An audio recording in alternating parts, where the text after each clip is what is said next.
So we're finally playing a Star Wars game, huh? Yeah, I mean, it's about time. First Star Wars game out of a decent amount. I'm so excited to be back to that world, that familiar place. No, we're not doing that during these Star Wars videos, just to let you know. What do you mean? I mean, we're not going to get into a whole conversation about your movies when we play these Star Wars games. Knights of the Old Republic has nothing to do with your movies.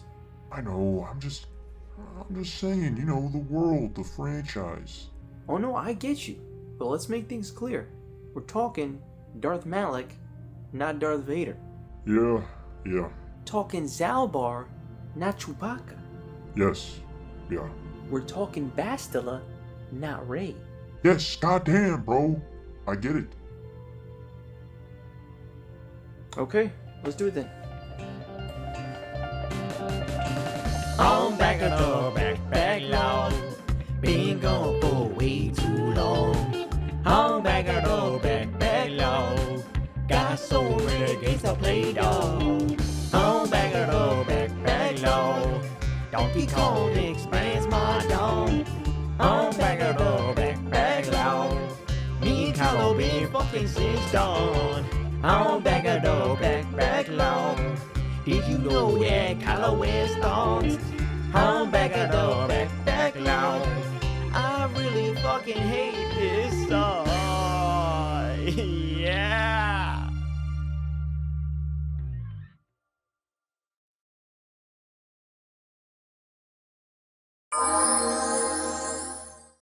What is up, guys? It is Robert of Gaming with me, and welcome to Back of the Backlog, the series where we take a look at the games that I recently beat off my backlog. Today's episode is on the game Star Wars Knights of the Old Republic.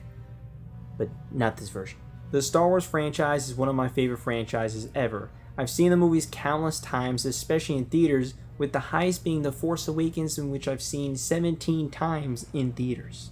Look, I was 16. I love the movie, but I don't think I could ever replicate that again. I appreciate your support. I had such a great time on that set. I was just introducing my history. We're not talking about your movies, remember. Of course, I just want to show my appreciation. Okay, alright. While sure Star Wars is most known for its movies, I'd say the games are the next biggest media format. There are just so many Star Wars video games, and not just based on the films, but canon storylines with unique characters and worlds. Or I guess canon before Disney bought Star Wars. These games expand the Star Wars universe in a really big way that only video games really can. I haven't played a bunch of Star Wars video games, but there are many of them that are on my backlog, and will play one day, like today's Knights of the Old Republic. All I've heard from this game is that it is not only a great Star Wars game, but it is possibly one of the greatest video games of all time, sitting at a 94 on Metacritic and just remembered very fondly. All I knew going in is that it was made by BioWare, the studio that made the incredible Mass Effect series, and that it's apparently really good. I decided to play the Switch version of the game, as it's essentially the definitive version as of right now. It has higher resolution textures, widescreen support, and native controller support. Of course, you could mod the PC version to get this sort of stuff, but it's just not the same, obviously. While I own this collection that actually does come with a physical copy of the game, thanks to my uncle as a hand-me-down, I don't have a disc drive on my PC, so that was going to be a no-go regardless.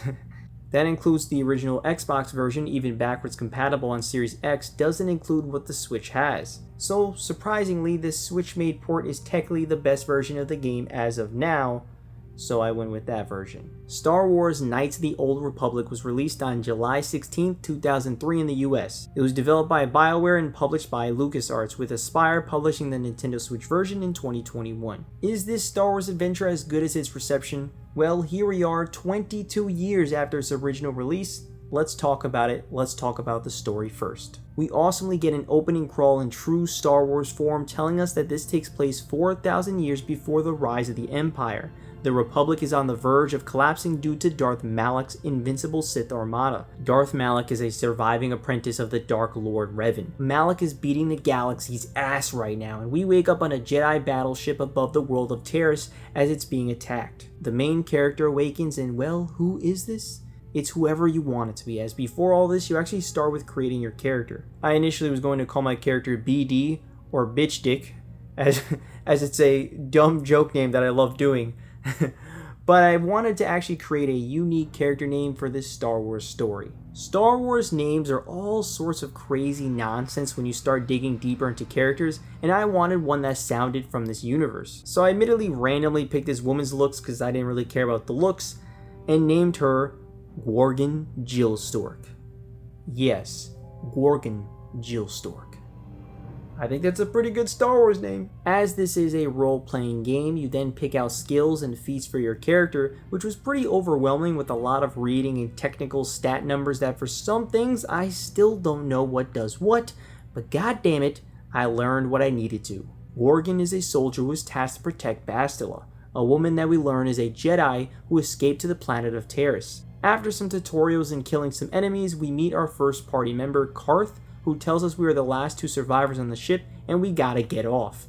We land in Terrace and go searching for Bastila, as she is integral to the Republic's win, as she has this rare gift the Jedi call battle meditation, which can influence entire armies. What an intro! There's a lot of story you learn, and there's even more gameplay mechanics to learn that they throw all at once. It's just a whole lot to take in and can seem pretty daunting, especially with the many menus that are brought up and all the missing in combat literally causing no damage, as you read that using 2 weapons will cause a -2/+1 off balance damage to a -3 defense with 5 dexterity, as the next roll gives +5 attack to your enemy. Like, what are we talking about here?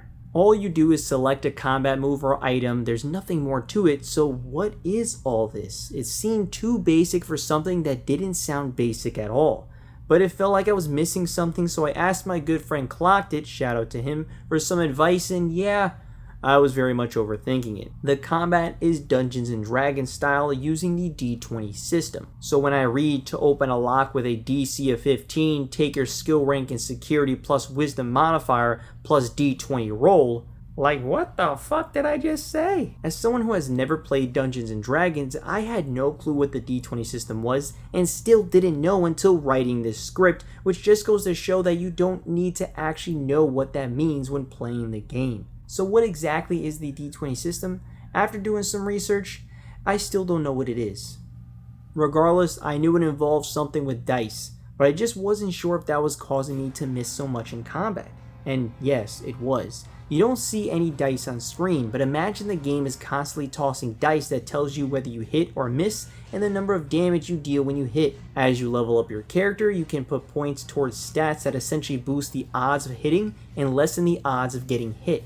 That's it. It's really not complicated. So choose some powers and attacks that interest you. Strengthen those parts of you up to hit more and miss less. As the game progressed and I leveled up Gorgon, I noticed that Gorgon and her party became powerful over time, so that initial overwhelming factor was non-existent pretty early on. Visually, this game is really clean. It looks pretty damn sharp on Switch, and while the character models aren't realistic looking like they probably were going for back then, I still like these types of older character models. I think they look good with that classic charm. The worlds you travel to are nice and varied in environment designs, filled with NPCs to immerse you into the worlds that they created. I explored every location I could as I didn't want to miss any interaction with anybody. I definitely don't do that for a lot of games, and it's because most games aren't nearly as well written as Knights of the Old Republic. This is one of the games where the story and dialogue is one of the biggest highlights. I truly believe that Star Wars Knights of the Old Republic has some of the best writing in any game I've ever played. It's truly impressive how so many NPCs you meet have a story to tell, creating a picture as to what life is like on this planet. We don't know anything about these planets when we first land, but by the time we leave, we know exactly what life is like on them, whether it be quality of life for people that live there, to the way relationships among differing parties are handled. It gets really nitty gritty in detail as you have full on back and forth conversations with many different personalities that are all fully voice acted. Meeting and learning about so many alien species that are incredibly well designed and unique, and quickly become some of the coolest Star Wars species in the series' history. That includes your party members. Each character that joins your group has a story to tell, and as you continue your journey and continue to talk to these companions, they'll open up more, with some of them having their own quests that you can follow, digging deeper into their personal backstories. I actually liked every single party member, but I for the most part stuck with Karth and Juhani. Not really because of personality, but I felt that they were the better companions to have in combat. My favorites personality-wise was probably HK-47, a droid who is comically murderous, who would prefer to kill everything than see peace, and calls humans meatbags, but will follow your character's guidance as he views you as his master. Jolie is a unique person who has a bunch of stories from his past. The unique thing about him is that he isn't a Jedi or a Sith, but he is force sensitive and wields a lightsaber. He's not about following the Jedi code, as he doesn't view them as perfect as many others do, and knows the Sith are truly evil, so he goes down his own path in the gray, as many say. Zalbar is an awesome Wookiee who was banished from his home planet of Kashyyyk, who was teamed up with Mission, a young Twi'lek who was abandoned by her brother. And it's all just great.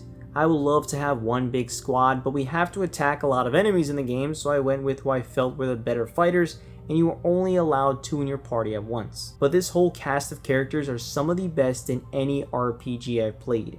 When talking to characters at many different points, you'll be able to make decisions that can have an impact on your character and potentially the whole story itself. Many of these branching paths will lead you either closer to the dark side or light side. You could play out this whole game being a murderous asshole to everybody, including your own companions, or stay close to the Jedi code, striving to stay on the light. Admittedly, I just couldn't be a bad person. It just doesn't feel right on a first playthrough, but at the same time, I wanted to be truthful with my help or what I was saying. So while I wasn't going on a murderous rampage, I did indeed kill some people who deserved to die or wanted to die, which just isn't a Jedi way in any way. So while I was neutral for most of the game, there was a point in my journey that I was considered dark side, which I thought was hilarious. Early on, decisions for both light and dark seemed pretty obvious, and I wish it was more debatable as to how you should answer. And I feel my wish was kinda granted as I continued, because I felt some choices surprised me when it would be considered dark side. It definitely encourages multiple playthroughs to choose other dialogue options and see how different people view you and who is left with you by the end. The planet of Terrace was a great opening planet with a lot to see. The whole planet is on lockdown as the Sith has taken control. You have the upper city and where the rich live, being able to see the sky, have homes, and be around others, but not aliens or non-humans, as they are essentially racist towards them. The lower city is where non-humans stay. It's not very monitored, so there's plenty of rival gangs and dangerous people who will attack on sight. Then there's the undercity, where outcasts are thrown down there for eternity and never get to see the light of day. And by eternity, I mean generations, as not even their kids can ever come up.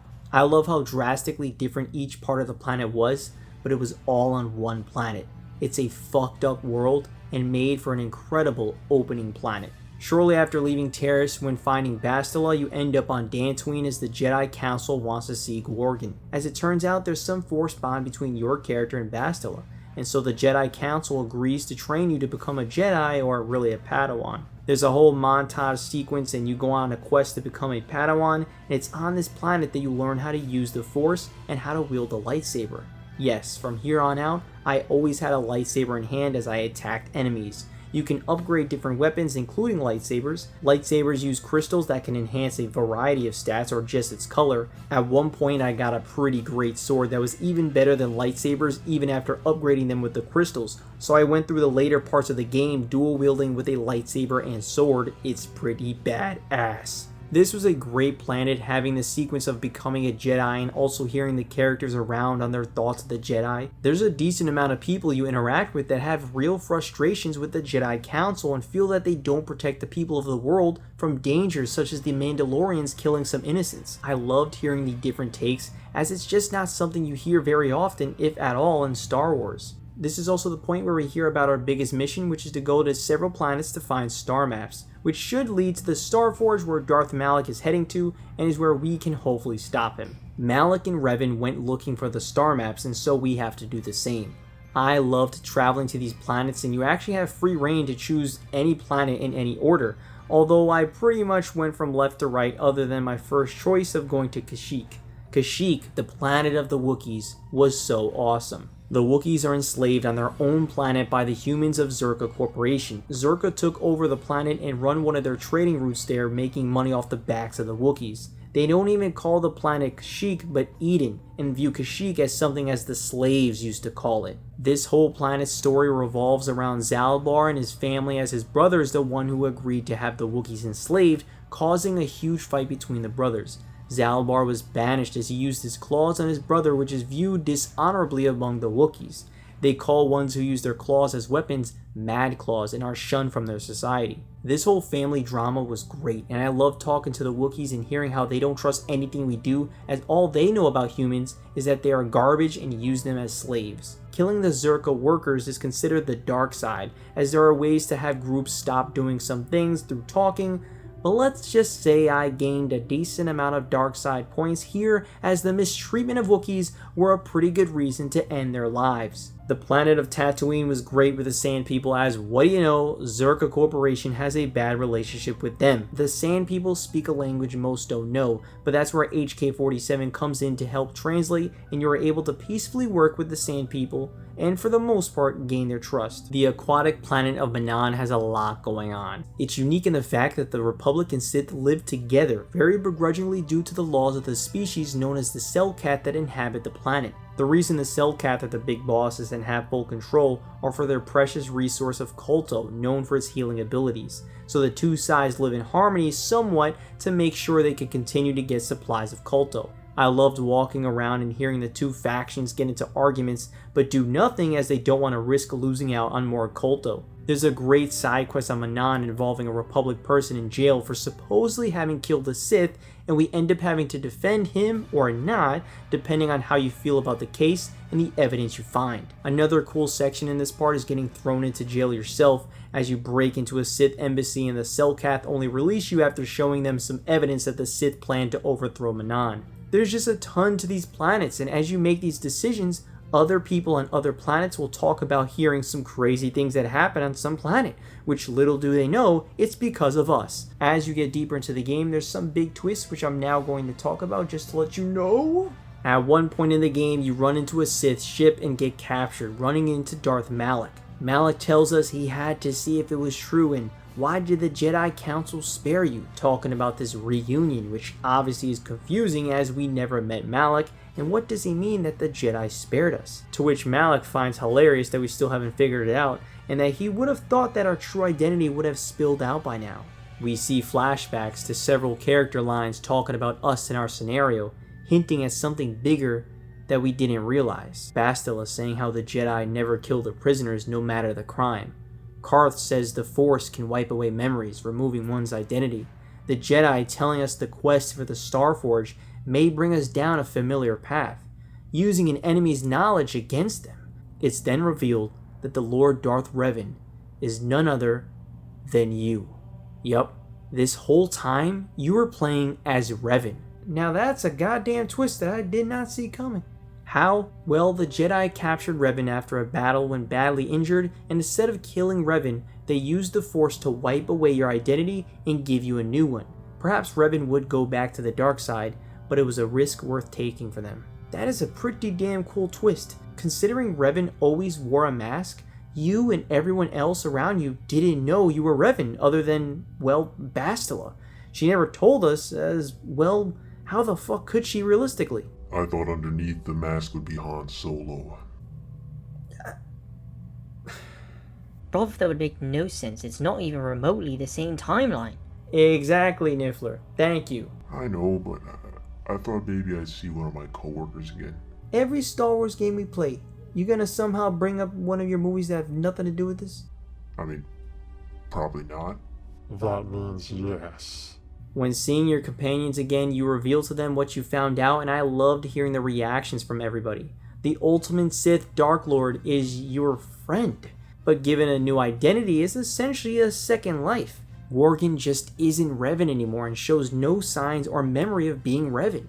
So after some talking, the group continues to want to stay with you as they know you as Worgen, the one who is out to stop Malak. Which, yes, you fight Malak for a brief moment, but this ain't the finale. There's still another star map to be found on Korriban, a Sith Academy where many go there to hopefully join the Sith. Here, you'll be doing things to become a Sith, but really you're just playing along with it to actually find the star map. This world showed how shitty the Sith are with death and betrayal at every corner. There are people standing for days thinking they'll become a Sith, only to let these people starve to death and not fulfill any of their hopes of becoming one, watching them literally drop to their deaths. Knowing that you are Revan unlocks a lot of humorous dialogue where you can literally tell Sith that they should listen to you as you are Revan, but everyone laughs in your face and doesn't believe you. It's great. As you progress through the Sith Academy, you'll eventually find the star map and cause pure chaos to the whole world as you kill the Sith Master, and everyone just starts killing each other wanting to become the new Master. This is also the world where you run into Karth's son, Dustil.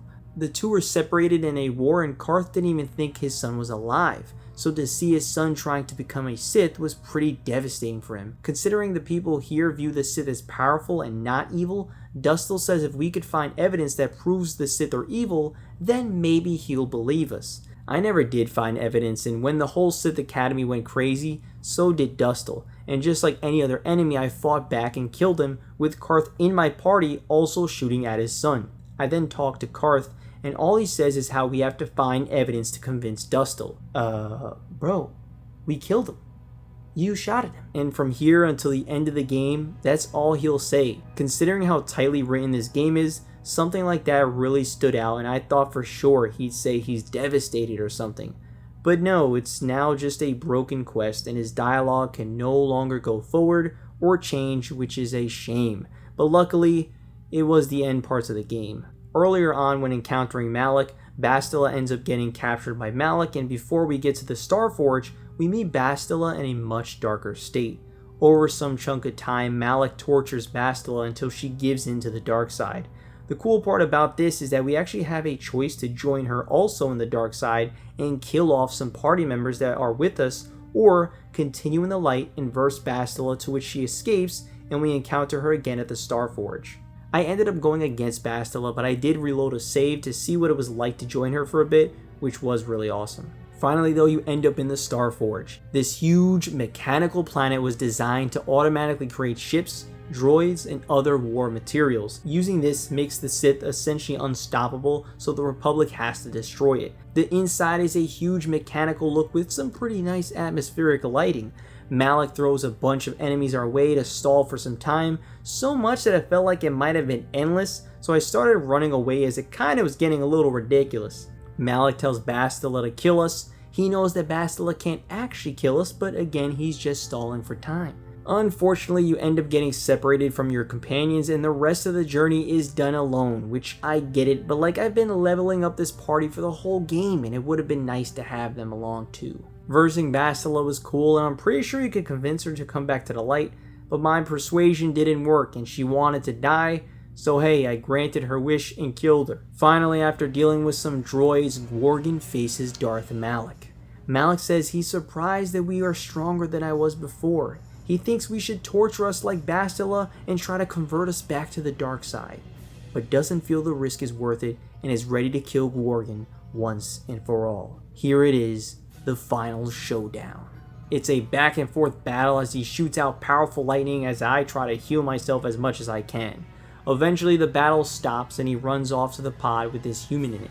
He says how all these people are actually Jedi that instead of one with the Force and fully dead, the Starforge will harvest their bodies and allows Malak to transfer a taint of darkness to him, officially ending them. As he does that, the machine explodes and Malak fully recovers his health. And there's 8 machines. Yeah, so he can recover his health 8 times. Now that doesn't typically mean you have to verse Malak 8 times, as you can destroy the machines to stop him from recovering his health. Keyword is typically. I did end up fighting him like 9 times. Why? Well, apparently only certain force powers can destroy the machines. I somehow never got any of them. Now look, it's not something you find or something I missed. When you level up, you pick out your feats, level up your attributes, or a Jedi power. There's like almost 20 powers to choose from and you can upgrade them, so it's really like 40 to 50 powers and only like 6 of them destroy the machines. I just happened to not pick any of those 6 during my playthrough.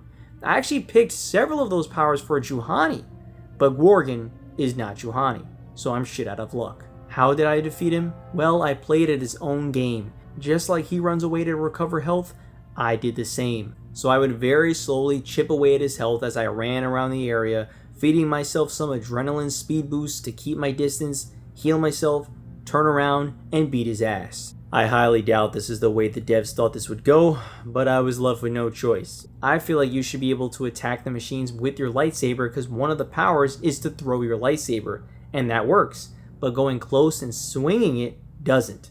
That doesn't make any sense, but okay. Well, many runs around, I finally turned and sliced his ass. Malak falls to the floor, and he is astonished and doesn't understand how we could defeat him. We have a bit of a back and forth, and he ponders if Revan didn't lead him down this path, would he have found the light? To which I respond that I take no responsibility for his actions. Malak then says some final words. And in the end, as the darkness takes me, I am nothing. He collapses and dies. It is the end of Darth Malak. Gorgon heads to the ship as Karth tells us the Republic is ready to destroy the Starforge. A cutscene shows the Republic attacking and the Starforge is blown to pieces, with us flying away to safety. A celebration is had as the Republic honors Gorgon and the party for their successful mission. We are told that we will forever be known as heroes across the galaxy, and that we may be called up again to protect the Republic, as this is the destiny of the Jedi. And then the credits roll. That was a pretty good ending. I love the epic 1v1 finale. I loved Darth Malak. He's just an incredible Star Wars villain. I just wish there were more ways to destroy those damn machines. And while the ending is very Star Wars-like with the medal celebration, I definitely would have liked to talk to my crew one last time, as I feel it would end a lot stronger in that way. That was Star Wars Knights of the Old Republic. This game was fantastic. It takes everything I love about Star Wars and adds upon it with a ton of great new characters and unique species we'll probably never see again. The immersive world building is some of the best in video game history, with its incredible writing and atmospheric music. The combat, while simple, is a bunch of fun as you and your party become better over time.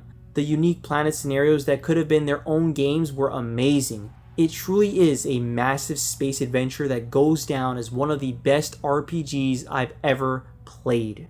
Overall, I'm going to give Star Wars Knights of the Old Republic a "Damn, we could do this with Star Wars? What are we doing, Disney?"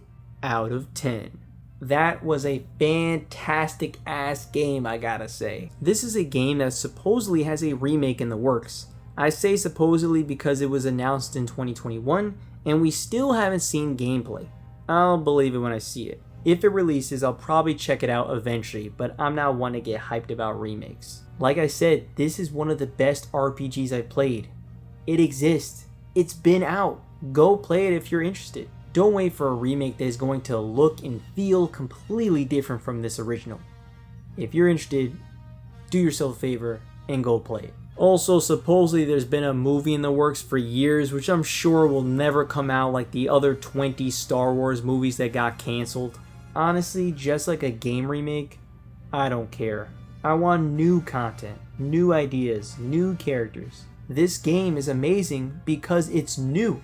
It explored a new side of Star Wars that we've never seen before. I know you don't want me to bring up my trilogy, but I agree. If anything, let's see a prequel story on Kylo Ren. You want a prequel movie of yourself? I mean, it'd be good pay, so I don't blame you. I'm sure they could think of a cool story of my character. We're like family, so of course I'd support it, but I don't think they got it right now. They probably wouldn't even hire me this time around. I signed some AI contract the other day. The other day? Whoa, what? What was the pay? It was some Disney World tickets. Disney World tickets? Not money? You can't even fit on any of the rides. They fucked you over. Yeah, I realized right after that. Anyway, I'm looking forward to one day playing this sequel. That's right, there's a sequel, but not made by BioWare, and I'm a little iffy on that part. When will we play it? Only time will tell. That'll be it for today though. Thank you so much for watching. Have you played Star Wars Knights of the Old Republic? Did you like it? Did you not like it? Let me know down in the comments below, and I'll see you all next time. Star Wars Knights of the Old Republic was a phenomenal RPG, but it is officially out of the backlog.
See?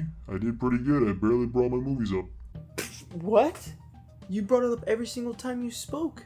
Come on now, that's not true. Han Solo might be Darth Revan. Well, I mean, it was just a guess. I barely even know Star Wars, and I know you just said that to bring up your movies. Alright, well fuck you guys, whatever. What's that next game? Are we playing some Super Nintendo one? Yeah, bruv. It's a classic one. Well, I don't know. It kind of depends on the definition of classic, I'd say. Isn't it a Mario game? How is a Super Nintendo Mario game not considered a classic? Well, that's because it's not even really a Mario game. It's this